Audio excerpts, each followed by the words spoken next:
अल्लाह बिल्लाह करना है। वो दो बच्चे हमारे सामने। कल हम लोग चर्चा किए थे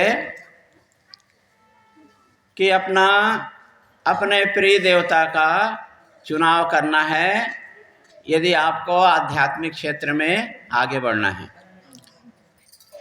आनंद स्वरूपानंद जी भी अभी बात कर रहे थे सुबह प्रातःकालीन सत्संग में, इसी बात को आगे बढ़ाना कि आज हम लोग ओम नमो नारायण, सद्गुरु महाराज की जय हो। नारायण नारायण।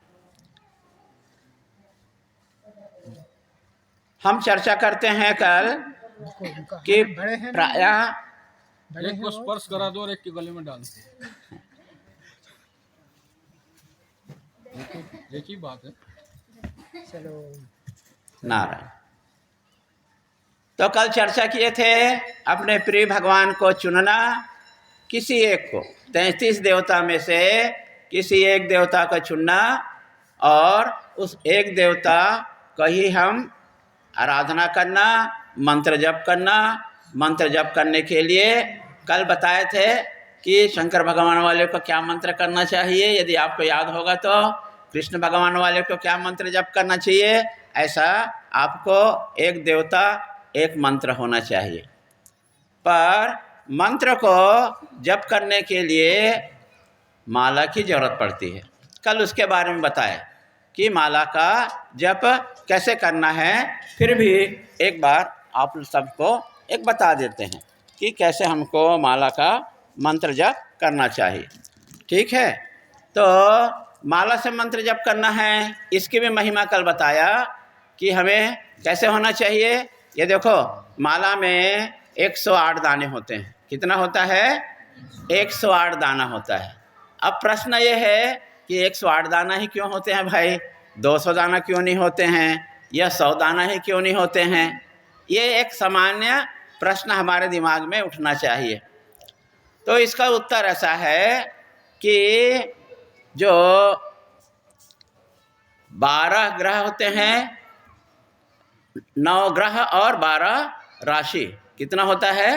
9 ग्रह और 12 राशि। सूर्य भगवान इसी में घूमते रहते हैं, एक साल में एक बार घूमते हैं, चक्कर लगाते रहते हैं।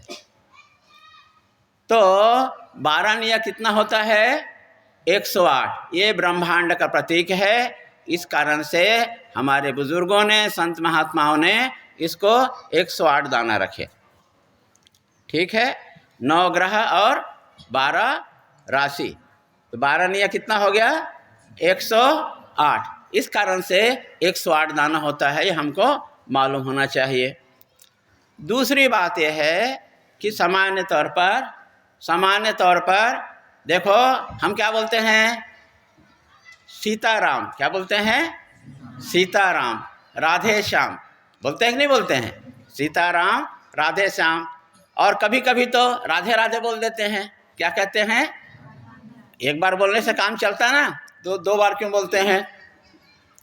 ठीक है, और बोलते हैं राम राम भैया, तो आप क्या बोलते हो? आप भी बोलते हो राम राम। भैया तो बात की बात है, राम राम, तो आप क्या बोलते हो? आप भी बोलते हो राम राम। तो 2 बार क्यों बोलते हैं? एक ही बार बोलने से काम चल जाएगा, है कि नहीं? तो अब हम हिंदी वर्णमाला को निकालते हैं। वर्णमाला इसमें लिखा रहता है ना, अ आ इ ई उ ऊ, ऐसा लिखा रहता है कि नहीं रहता? वो वर्णमाला को हम निकालें। ठीक है, और उसमें जो है साक्षर पहला आता है सीताराम, तो साक्षर पहले निकालें और देखें कि आ इ ई उ में सा कहाँ पर आता है। ठीक है, उस जगह को हम नोट कर लें। और ई की मात्रा कहाँ पर आता है? आ ई बड़ी है ना, चौथे जगह में, तो चौथा को नोट कर लें। ता कहाँ पर आता है? तो ता को नोट कर ले। और आ की मात्रा कहाँ पर आता है? 2 में आता है, आ। ठीक है ना, तो ये सब को योग करेंगे तो कितना होता है? 54 होता है। कितना होता है? 54 होता है। ठीक, अब ऐसे ही राम का देखें, रा कहाँ पर आता है, और आ की मात्रा कहाँ पर आता है, और म कहाँ पर आता है। इसको जब जोड़ेंगे तो होता है 54। कितना होता है? 54।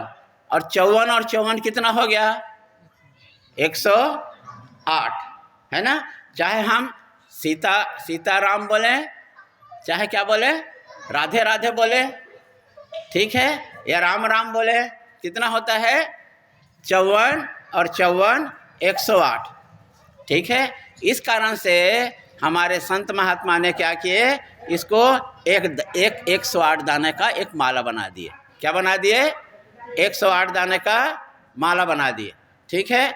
अब देखो इसमें 2 है, एक इस तरफ है और एक इस तरफ है, 2 है ना। इस दोनों को जोड़ने वाला एक 9वां है, 9th, ठीक है। पर इसको गिनते नहीं है। क्या करते हैं? इसको गिनता नहीं है। क्यों नहीं गिनते हैं? ये गुरु है। ये क्या है? ये गुरु है। ये इस कारण से माला जप करते समय में गुरु को पार नहीं किया जाता है, ठीक है। उसको मोड़ दिया जाता है। क्या करते हैं? उसको मोड़ देते हैं। मोड़ देते हैं मतलब पलट देते हैं। बोलचाल के भाषा में क्या करते हैं? पलट देते हैं। आपका मंत्र, जो भी आपका मंत्र होगा, तो एक बार बोल करके एक ऐसा माला ऐसा रखो, उंगली रख करके, ठीक, और इसके बीच में माला को रखो। अब क्या करना है? ओम नमः शिवाय, जो आपका मंत्र हो, ठीक है, एक बार बोल करके एक दाने को खिसकाना है आपको बीच वाली उंगली से, और आपको दोनों उंगली को ऊपर रखना है, स्पर्श नहीं होने देना है माला से, ठीक है। ऐसा खिसकाते हुए आप आएंगे तो आप देखेंगे ये गुरु आ गया, ये धागा आ गया, या कुछ आ गया, ये देखो धागा, गुरु आ गया। तो इसको पार नहीं करना है। क्या नहीं करना है? पार नहीं करना है। इसको यहीं से बीच वाली उंगली से दबा देना है, ठीक है। बीच वाली उंगली से इसको क्या करना है? दबा देना है। अब अंगूठा को देखो, अंगूठा को यहाँ से हटाना है और नीचे से ले जा कर के फिर जोड़ देना। कुछ करना नहीं है। यहाँ से अंगूठे को हटाना और नीचे यहाँ से जोड़ देना, ठीक है। अब क्या करना है? ये दोनों से दबाना और इसको छोड़ देना, इस उंगली को छोड़ देना और फिर से जोड़ देना। क्या करना? फिर से जोड़ देना है। हो गया, है ना। अब माला देखो अपने आप पलट गया। फिर अपना मंत्र जप शुरू कर दिए। तो एक तो ये है कि मंत्र जप करते समय क्या होता है कि हमको सतत जागरूकता बनाए रखते हैं माला, कि हमको गुरु को पार नहीं करना है। एक तो हमेशा जागरूक रहोगे। दूसरा क्या उपयोग तो बताया था? क्या उपयोग बताया था? कि हमको नींद आने से बचाएगा। क्यों? क्योंकि हम माला जप कर रहे हैं और जब नींद आएगा तो आदमी क्या हो जाता है? सुस्त हो जाता है, आलसी हो जाता है। तो क्या होता है? माला ऐसे नीचे गिर जाएगा नींद आने से, तो हम तुरंत जाग जाएंगे। अरे भाई मैं सो रहा था क्या? तो ये क्या दूसरा क्या काम करता है? माला क्या करता है? दूसरा जगाने का काम करता है, ठीक है। और तीसरा काम करता है कि हमको गिनने की ज़रूरत नहीं होती है। एक बार घुमा दिए तो 108 बार घुमा दिए, 108 बार हो गया, ठीक है। ये माला का प्रयोजन है। और हाथ को कहाँ रखना है? नाभि के पास रखना, नाभि से नीचे नहीं आने देना है। ये सब बात कल बताए कल। तो ये माला का प्रयोग करना चाहिए। दूसरी बात यह है कि जब हम कुछ साधना करना चाहते हैं, साधना करते हैं, तो हमें बैठने का तौर तरीका भी मालूम होना चाहिए। बैठने का तौर तरीका कैसे है? कि जैसे आम तौर पर आप जो है ये बैठे हुए पालती मारकर बैठना जिसको बोलते हैं, ठीक है। इसको क्या बोलते हैं? सुखासन। क्या बोलते हैं इसको? सुखासन। इसमें लंबे देर तक के अक्सर लोग बैठ जाते हैं। तो हमें दूसरा आसन का प्रयोग करना है। एक पैर को ऊपर करके बैठना। ये देखो जो मोटे तगड़े लोग हैं जो पद्मासन में बैठ सकते हैं तो ऐसे ऊपर करके बैठ जाओ। पर ऐसा बैठने से आपका पीठ सीधा रहेगा, आप चाह के भी झुक नहीं पाओगे, पीठ सीधा रहेगा, ठीक है। और आपका दूसरे पैर को भी ऊपर करके बैठ जाओ, ऐसा, ठीक है। तो ये है पद्मासन। क्या बोलते हैं? ये पद्मासन। तो ये आसन का प्रयोग करना है। पद्मासन में यदि आप बैठोगे तो आपका पीठ अपने आप सीधा होगा। पर एक गलती हम करते हैं, वो गलती ये करते हैं कि मंत्र जप करते समय में या ध्यान करते समय में हम जो है सिर को नीचे झुका देते हैं, सिर को नीचे झुकाए तो इसका मतलब ये है निद्रा देवी आपके पास जरूर आ जाएगी। और जो जो सिर झुका के जब ध्यान करते हैं निश्चित मानो वो थोड़ा देर बाद में वो सो जाते हैं। और जैसे वो टोना जादू में से झुकना चालू करते हैं ना, वैसा कई लोग तो सर हिलाना डुलाना और नीचे सर तक के जमीन तक के आ जाता है। ठीक है, तो हमको गर्दन को सीधा रखना। कृष्ण भगवान क्या बोलते हैं, सिर है, धड़ है, ये सब एक सीध में होना। तो उनका उपदेश यदि माने तो हमको क्या करना पड़ेगा, सीधा बैठना पड़ेगा। तो एक बैठने का तरीका, इस प्रकार से हमें बैठना चाहिए। दूसरा क्या करना है, दूसरा ये करना है कभी भी आपको दक्षिण मुख करके नहीं बैठना है। किस मुख में, दक्षिण मुख में। ये यदि पूर्व है तो ये दक्षिण होगा। तो दक्षिण मुख करके आपको कभी भी जब ध्यान नहीं करना है, भोजन नहीं करना है। ठीक है, और पश्चिम में भी मुँह करके नहीं बैठना है। अब आप पूछोगे कि दक्षिण दिशा में मुँह करके क्यों नहीं बैठना चाहिए, तो उसका उत्तर ये है कि दक्षिण दिशा में यमराज भगवान रहते हैं। कौन रहते हैं, और यदि यमराज भगवान को आप प्रसन्न करना चाहो तो आप प्रसन्न कर लो। तो क्या होगा, वो आपके पास आ जाएंगे प्रसन्न होकर, अति प्रसन्न होकर के।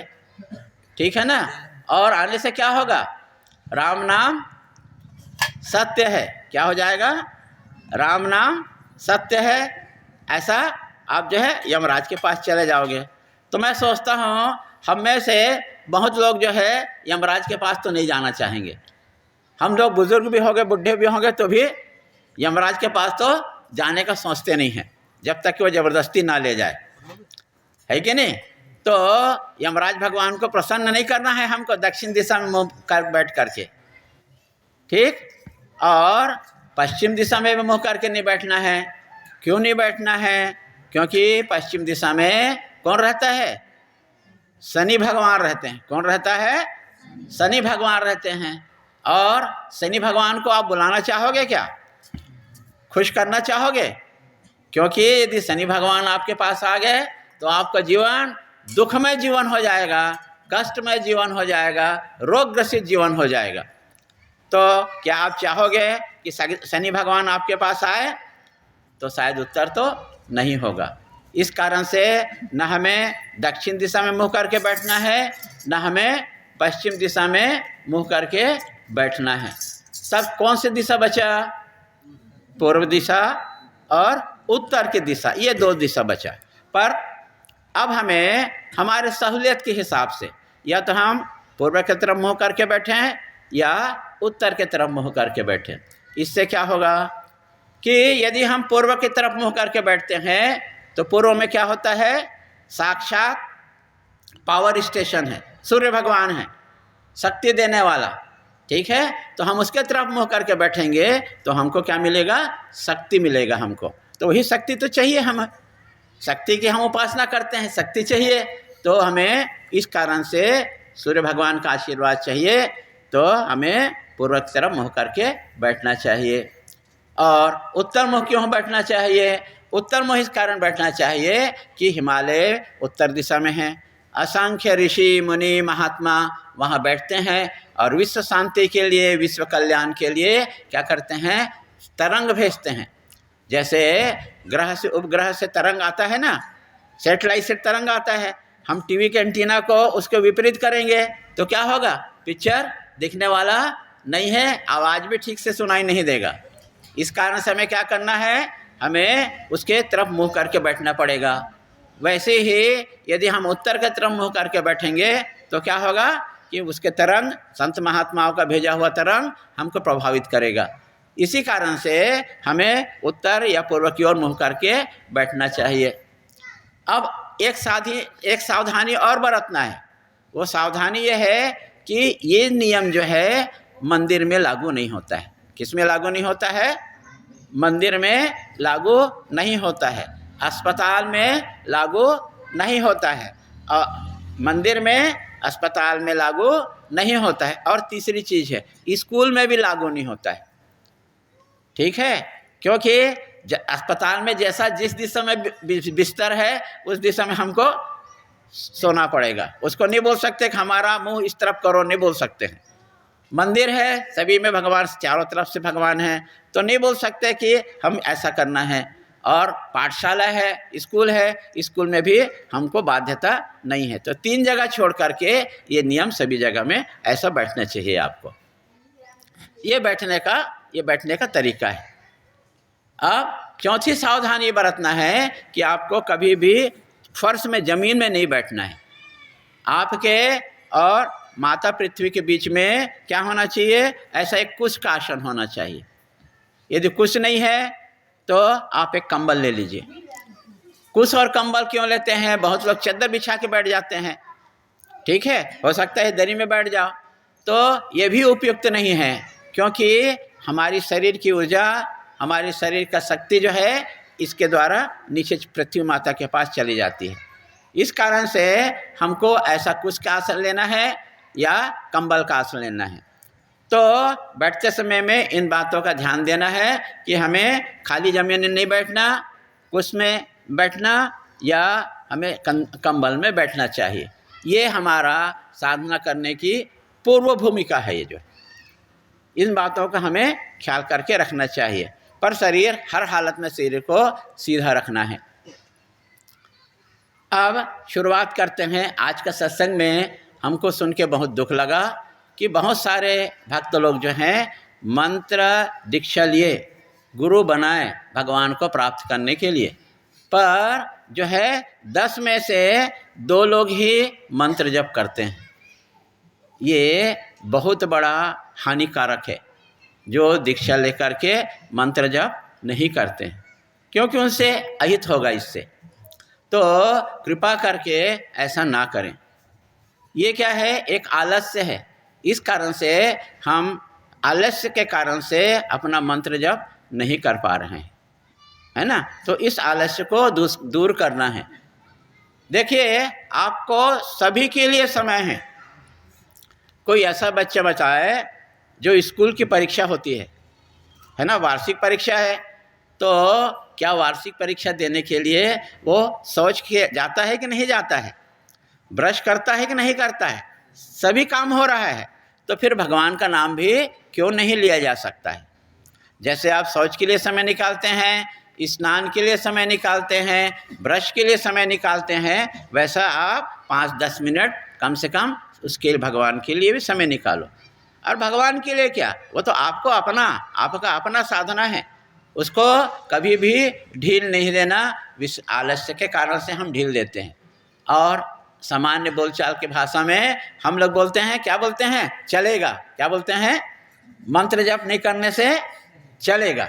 ये चलेगा वाला शब्द जो बड़ा घातक शब्द है, जो है ना। तो ये चलेगा को काटने के लिए आपको एक मंत्र मैं दे रहा हूँ। क्या दे रहा हूँ? वो मंत्र नहीं दे रहा हूँ, वो आपको युक्ति बता रहा हूँ। क्या बता रहा हूँ? एक तरीका बता रहा हूँ। वो तरीका ये है कि आप सोचो कि जब तक कि मैं अपना मंत्र जप नहीं करूँगा तब तक कि मैं भोजन नहीं करूँगा। तो फिर मन को देखो वो कितना बदमाशी करता है, करने दो, पर अडिग रहना भाई। अडिग ये रहना है कि जब तक कि मैं मंत्र जप नहीं करूँगा तब तक के भोजन भी नहीं करूँगा, मंत्र जप करने के बाद ही भोजन करूँगा। ऐसा मन को आप कड़ा बांध लो। यदि आप ऐसा इसमें आप सफल हो जाते हो तो आपका मंत्र जप भी सफल हो जाएगा, और गुरु के प्रति जो अपराध हो रहा है वो अपराध भी नहीं होगा। और सबसे ज़्यादा हानि, गुरु को क्या फ़र्क पड़ता है आप जपो या ना जपो? फ़र्क आपको पड़ेगा।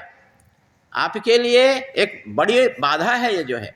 इन बाधाओं को हमें युक्तियों से, तरीकों से हमको पार करना पड़ेगा, अन्यथा काम नहीं चलेगा। तो सभी भाई बहनों से जो मंत्र दीक्षा लिए, उनसे निवेदन है कि इस युक्ति का प्रयोग करके अपना जो असावधानी बरत रहे हैं साधना में, उससे बचे रहें, उनसे जो है। तो ये है हमारा मंत्र जप और ये हमारा आसन बैठने का तरीका। ठीक है, अभी क्या करना है कि जब हम बैठते हैं तो धीरे धीरे एक और चौथी बाधा और आ रही है हमारे पास में कि हम क्या करते हैं, जैसे ही हम अपना मंत्र जप पे ध्यान शुरू करते हैं, शुरू में ही आँखों को बंद कर लेते हैं। ठीक है, तो इससे क्या होता है, एक ये है कि नींद जल्दी आ जाती है। तो आपको तरीका को बदलो। क्या करना है आपको, तरीका को बदलो। क्या करो, शुरू में आँख को खोल करके अपना मंत्र जप को करो। और एक विधि आता है त्राटक विधि। क्या विधि, त्राटक। त्राटक मतलब एक टक अपने किसी एक वस्तु को देखना, त्राटक इसको बोलते हैं। किसी भी आँख बिना पलक झपकाए हमको क्या करना है, किसी एक वस्तु को देखना है। अब वो एक वस्तु क्या हो सकती है, वो एक वस्तु हो सकती है हमारा इष्ट देवता या हमारे गुरुजी, या कहीं उपलब्ध ना हो तो हमारा दीपक की एक लौ। ये तीनों में से किसी एक का चुनाव कर सकते हैं आप जो है। और दीपक की एक लौ जो हवा में हिलती डुलती ना हो, स्थिर हो, उसको आप एक टक देखते रहिए और साथ ही साथ मंत्र जप भी कीजिए। और जब आपके आँख दर्द देने लगे या आपके आँख से आंसू आने लगे तो आप उसको देखना आँख को बंद कर लीजिए। और आँख को बंद करके आपको जो बाहर में आप देख रहे थे, दीपक की लौ हो, गुरु महाराज का चित्र हो, अपने इष्ट देवता का चित्र हो, उसको बंद आँखों से आप जो है दोनों नेत्रों के बीच जो आज्ञा चक्र बोलते हैं, जहाँ हम टीका लगाते हैं उसको आज्ञा चक्र बोलते हैं, यहाँ पर या आपके हृदय स्थल में उनको देखने का प्रयास कीजिए। तो ऐसे में आपको नींद नहीं आएगी और आपका ध्यान सफल होगा। तो इसको बोलते हैं जप सहित ध्यान। जब भी करना और क्या करना, ध्यान भी करना। ऐसा करते जाना है हमको, जब भी करना ध्यान। और जब आपको आंख बंद करके आपके लौ के ऊपर ध्यान कर रहे हैं, गुरुजी महाराज का चित्र के ऊपर ध्यान कर रहे हैं, अपने इष्ट देवता का ध्यान कर रहे हैं, और करते करते हो सकता है मन कहीं भटक जाए, मन कहीं अपने दैनिक जीवन का समस्याओं का समाधान करने में चला जाए। कभी कभी ऐसा भी होता है। और तो हमको उस मन को बार बार वापस लाना पड़ता है। क्या करना पड़ता है, बार बार वापस लाना, खींच के वापस लाना पड़ता है। कभी कभी लगता है करे मैं वहाँ चले गया था, मेरा दिमाग वहाँ चले गया था। तुरंत जब जागरूक होते हैं तुरंत उसको क्या करना है, हमको खींच के बार बार वापस लाना पड़ता है। ठीक है, तो ऐसा हमको साधना को आगे बढ़ाते जाना है ना। और जब आए हो बहुत अच्छा अवसर है, तो ज़्यादा से ज़्यादा आप जो है हमारे शायद शिवचंदन जी महाराज आएंगे या और शिवदासानंद जी आएंगे, जो भी आएंगे मंत्र दीक्षा ले लीजिए, अपने जीवन का कल्याण कर लीजिए। पर एक बात और है, बहुत लोग को एक भय होता है। क्या भय होता है कि हमारा खाना और पीना दोनों छूट जाएगा। ऐसा बहुत लोग को ऐसा भय होता है, और इस चाहते हुए भी ये खाने पीने के चक्कर में वो मंत्र जप नहीं करते हैं और दीक्षा भी नहीं लेते हैं। ठीक है ना। तो बात यह है कहीं न कहीं हमको त्यागना पड़ेगा। शुरुआत कहाँ से हुआ था, सदा प्रेमानंद जी महाराज का तपोमय और त्यागमय जीवन से ही आज हम एक स्थिति में बैठे हुए हैं। तो हमको भी कुछ त्याग तो करना पड़ेगा, कुछ त्याग करना पड़ेगा। ठीक है, तो जो किसी हालत में जो असक्षम है, सोचते हैं कि मैं छोड़ नहीं सकता, ना खाने को छोड़ सकता, ना पीने को छोड़ सकता, कोई बात नहीं भाई, आप मंत्र जप करना शुरू कर दो। दीक्षा लो या ना लो बात की बात है, दीक्षा लो भी लो तो कोई फ़र्क नहीं पड़ता। जो है, जो बोलते हैं ना, जो ताकतवर है अपने तरफ खींच लेगा, ऐसा कहते हैं, कहावत है। ठीक है, तो आप मंत्र जप करो, दीक्षा ले लो, खाते पीते रहो, कोई बात नहीं, पर ईमानदारी से मंत्र को जप करना शुरू कर दो। एक दिन ऐसी आएगा आपके जीवन में कि आपका जितना खाने पीने वाला है, जितनी बुरी आदत है, वो अपने आप छूट जाएगा। भगवान आपको प्रेरणा देगा कि नहीं ये गलत है, ये गलत है, ऐसा भगवान आपको प्रेरणा। तो डरना नहीं, जो होगा सो देखा जाएगा। क्या बोलते हैं, जो होगा सो देखा जाए। ऐसा मन को एक संकल्प कर लो, जो होगा सो देखा जाएगा, पर मैं गुरु दीक्षा लूँगा, मैं जो है मंत्र जप करूँगा, और भगवान आपको शक्ति देगा, और शक्ति से आप धीरे धीरे दुर्व्यसन से आप मुक्त हो जाओगे आप जो है। तो साधना क्या है? पहला साधना ये है कि आपको दुर्व्यसन से आपको मुक्ति प्राप्त करना है। ये हमारा पहला साधना है, ठीक है। ये हमारा पहला साधना है, दुर्व्यसन से हमको मुक्ति प्राप्त करना। सामान्य है आजकल जो है गुटखा है, तम्बाकू है, शराब है, बीड़ी है, सामान्य हो गया है। तो सोचो, एक आपको युक्ति बता रहा हूँ। आपके मुंह में तम्बाकू है और आपके गुरु भगवान बोले हैं कि आप हमेशा भगवान का नाम स्मरण करते रहो, ठीक है। चलो दोनों काम को चलने दो, मुंह में तम्बाकू रखो और जो है भगवान का नाम लेते रहो। तो वही भगवान एक दिन प्रेरणा देगा आपको कि भाई मैं जो है अशुद्ध रूप में भगवान का नाम ले रहा हूँ मैं, ठीक है, ये ठीक नहीं है। ये एक न एक दिन आपको प्रेरणा जरूर मिलेगा। गुटखा भी खाते रहो, भगवान का नाम भी लेते रहो। भगवान का नाम ज़्यादा ताकतवर है, आपको सब छुड़ा देगा आपको जो है। पर भगवान का नाम लेना छोड़ना नहीं है, बस इतना बात को हमेशा याद रखो। और डरना भी नहीं कि नहीं मुझको ये मंत्र दीक्षा लेने से मैं ये दुर्गुण को छोड़ना पड़ेगा। अरे दुर्गुण तो सब भरा हुआ है, कचरा एक माफिक भरा हुआ है, एक साथ साफ नहीं होने वाला नहीं, धीरे धीरे साफ होगा, कोई बात नहीं, ठीक है। पर डरो मत, जो होगा सो देखा जाएगा, जो होगा सो देखा जाएगा। मंत्र दीक्षा जरूर लेना, मंत्र जरूर। हाँ, पर एक बात है, एक युक्ति को हमेशा याद रखना मेरा, कि जब तक के मैं मंत्र जप नहीं करूँगा तब तक के भोजन नहीं करूँगा, बस इसको याद रखना।